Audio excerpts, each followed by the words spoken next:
I'm Larry Menti. Welcome back to Another Thing. We've talked now about science and about politics, and as we look ahead to 2015, let's talk about entertainment. This is Chris Jordan, who is the entertainment reporter for the Asbury Park Press. Thank you for coming back. The top stories, I guess what people are anticipating in 2015. Why don't we start with Star Wars? Right, it's going to be Greek Nirvana in December at the movie theater, Star Wars. And it's significant because it's the original 3 stars from the original Star Wars, was 75 or 77. Carrie Fisher, Mark Hamill, and Harrison Ford are back. And they're going to be in the movie? They're not, yeah. Oh, yeah. So they'll play themselves as older, or they have other roles or something? I believe that they're playing themselves as older characters. So the same characters. They're now like the Obi-Wans. They'll be... Yeah, it's going to be very interesting to see. Harrison Ford, I think, was injured during the shooting, so it's going to be interesting to see how these guys are, jumping on the Millennium Falcon and doing what they do, So, we're in the midst of the world has gone geeky. Everybody's all about geek culture, science fiction, and minutiae, and Star Wars started it. 40 years ago? That's a great point. I have a son that works for Apple, and he's proud of being a geek. I think geek has become cool. What are the big movies going to be coming out next year? Well, the Avengers is coming out. Speaking about geeky movies, Avengers, comic books are hot now. The Avengers, Far from the Madding Crowd, a remake of that kind of romantic and you thing. mentioned Jurassic Park to me before. Jurassic Park, right? The trailer was just dropped for that, and everybody's going bananas over. So everything that was old is new again. The Avengers, Star Wars, Jurassic Park. Are there any new ideas? Jaws will be coming back next year, I guess. I'm not reporting that. I'm just. You're speculating. I'm speculating. Let's talk about Bill Cosby. How do you feel this is going to turn out for him?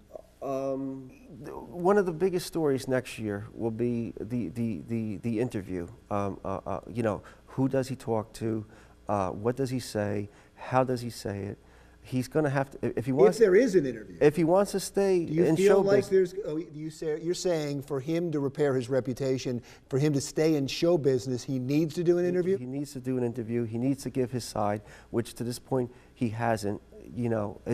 It's almost like sometimes like the pudding commercials when he does the face like, and then he doesn't say anything. He's been kind of like the pudding face.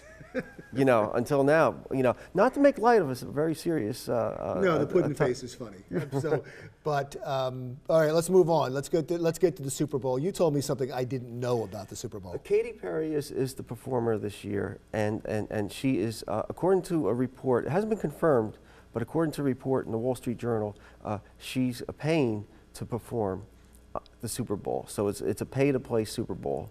No, she didn't. Let's back up for 1 second. So, from what you understand, she didn't approach them and say, "Hey, I want to be in the Super Bowl. I'm going to pay you." They decided to go out and try to get bids from people. Yeah. The Super Bowl performance is curious. The performers to this point have not been paid to perform on the Super Bowl, but they do it, to get the ratings boost, to get all the attention. Well, yeah, it's an immense platform. It's a real talker, which is quite a change from like the first Super Bowls when the first we did a story on it a few years ago. The first celebrity to perform at a Super Bowl was Carol Channing in the '60s. And now you have all these mega stars coming in. So I think Katy Perry's going to be a real talker. I think what the fear is going to be, much like, Janet Jackson, it probably ruined her career. And you had Beyonce that people were kind of... The Janet Jackson performance, that was interesting to me because Justin Timberlake took her top off. Didn't ruin Justin Timberlake's career, but Janet, she hasn't recovered from that. He ran away from it too, and still won't talk about it. Still won't talk about that day, which is probably smart. We have to get through some things. David Letterman stepping down.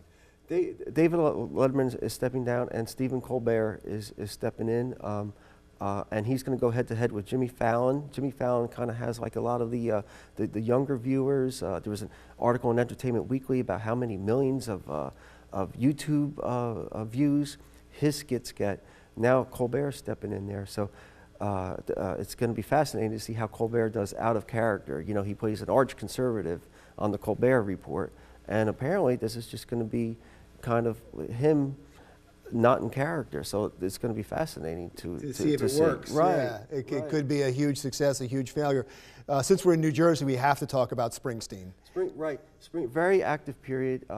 Ever since the reunion of the E Street Band in '99, he has albums, tours, a real busy bee of activity. I don't see that changing this year. Is he going on tour this year? We don't have that confirmed, but indications are that he's going to be out there because he's got so much energy for a 65-year-old. Give me a prediction on how many casinos you see existing at the end of 2015 in Atlantic City. Right. 2, I guess. I don't know. At the rate they're dropping off, you know, there's not going to be much less. Like as we spoke about earlier, you know, I think Atlantic City is going to be downsizing in the future. Big events, but no longer the big grandiose casinos. It's going to be more event-driven, more about concerts and nightclubs and things like that. And there's a big venue being built in New Jersey. Right, at Monmouth Park, a big amphitheater, 7,000 capacity, near the water. It should be a rival to the PNC Bank Arts Center in Homedale, and also the Stone Pony Summer Stage, which seats a couple thousand too. Medium-sized acts. Medium-sized, but AEG, which is a big concert touring company, they're going to be operating this.